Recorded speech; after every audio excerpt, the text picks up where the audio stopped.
Hello listeners, my name is Cliff Ratza. I'm the author of two ongoing series of novels, the Lightning Brain series and its sequel, the Keepers series. And in addition to being an author and a writing coach, I teach at universities and have a consulting business. If you would like to learn more about me, my books, and my writing coach activities, please contact Prime Solutions via the lightningbrainseries.com website. Now, I try to make videos that I think authors and writers, as well as most people, might enjoy listening to. I want to cover material in a manner that you might not see on the news or in other YouTube or similar videos. I figured that if I can't find a different point of view, there's no reason for me to add something that you can find elsewhere. Well, the title of this video is The Anthro Point of View. There's a multitude of POVs.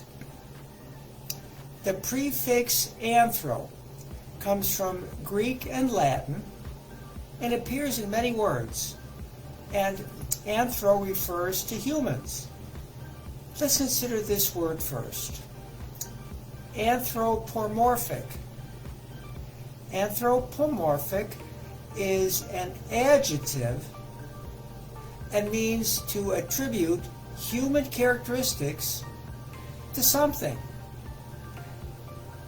In mythology, for example, writers give gods and spirits and animals human characteristics, such as the ability to speak or to think ethically.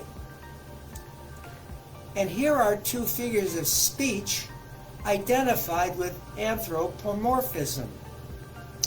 Personification. Here's an example. The sun's welcoming arms reached to greet us at sunrise.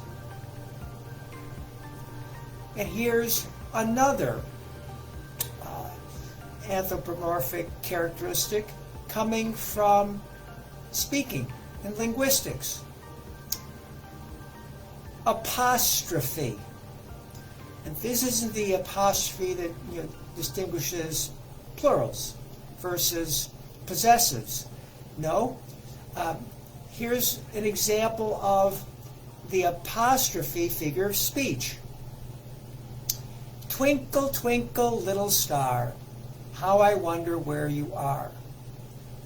In apostrophe figure of speech, you are talking to something that can't possibly hear us, but we pretend it can. And postmodern philosophy continues to emphasize subjective rather than objective reality. In other words, each person creates their own version of the world, although it is hoped that we all share a collective shared reality that previously was called the objective world. But some philosophers, as well as scientists, question if we can talk about things actually being true, or if there are ultimate laws of nature. Thomas Nagel's book, What Is It Like to Be a Bat?, extends the discussion of point of view when considering if biologists or zoologists can ever know what other species are feeling. You'll see this book referenced often. And here's another anthro term, anthropic. In philosophy and cosmology, this adjective means involving or concerning the existence of human life, especially as a constraint on theories of the universe. The word anthropic occurs frequently when talking about space travel and life somewhere out there. The anthropic principle is also known as the observation selection effect. and it is the hypothesis that there is a restrictive lower bound on how statistically probable our observations of the universe can be, because observations could only happen in a universe capable of developing intelligent life. That's us, I guess. Proponents of the anthropic principle argue that it explains why the universe has the age and the fundamental physical constraints necessary to accommodate conscious life. Since if either had been different, we would not have been around to make observations. Anthropic reasoning is often used to deal with the notion that the universe seems to be fine-tuned. In other words, everything is set up just right for us to exist, along with planet Earth, the planets, the sun, and our solar system. There are many different formulations of the anthropic principle, but the underlying principles can be divided into weak and strong forms, depending on the types of cosmological claims they entail. The weak anthropic principle, abbreviated WAP, states that the universe's ostensible fine-tuning is the result of selection bias, specifically the survivorship bias. Most often, such arguments draw upon some notion of the multiverse, for there to be a statistical population of universes to select from. However, a single vast universe is sufficient for most forms of the weak anthropic principle.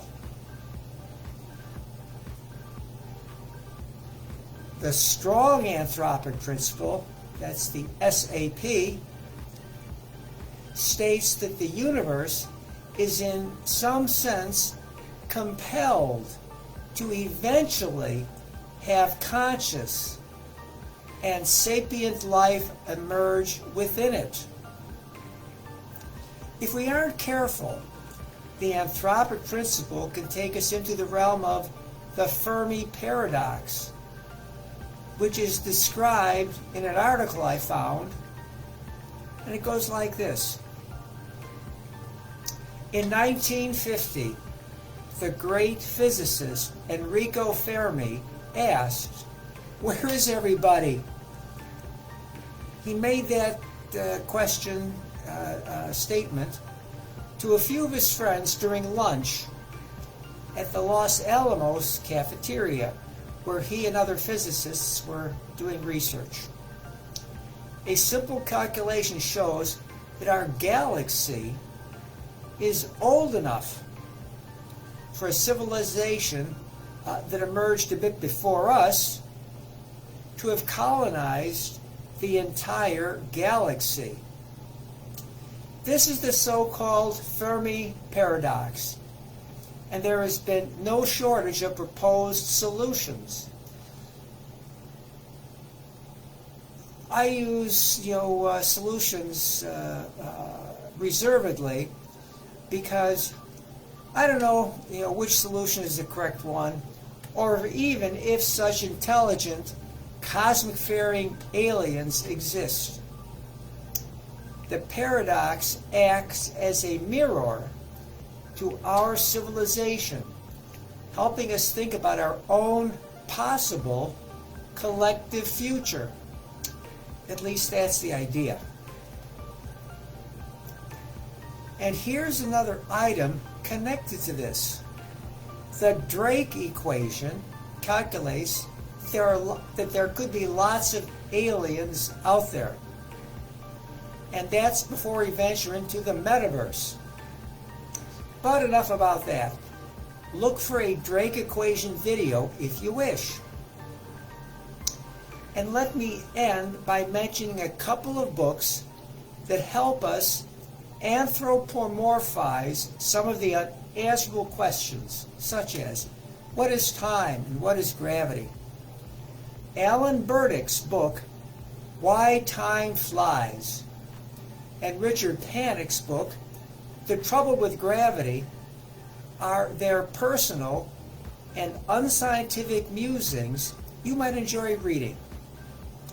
And the book, The Privileged Planet, by Gonzalez and Richards, takes a thorough scientific look at what the anthropic principle says about planet Earth and its solar system. And if you are particularly curious about the physics of anthropism, you might like to watch the YouTube video Anthropic Principles by Dr. Robert Spitzer. And as you might expect, because of his connection to the Catholic Church, he extends the unanswerable anthropic principle conjectures into the realm of intelligent design and a godlike creator. No matter what your beliefs are, this video should be of interest to you. So I will end here and say thank you for watching, and bye-bye until next time.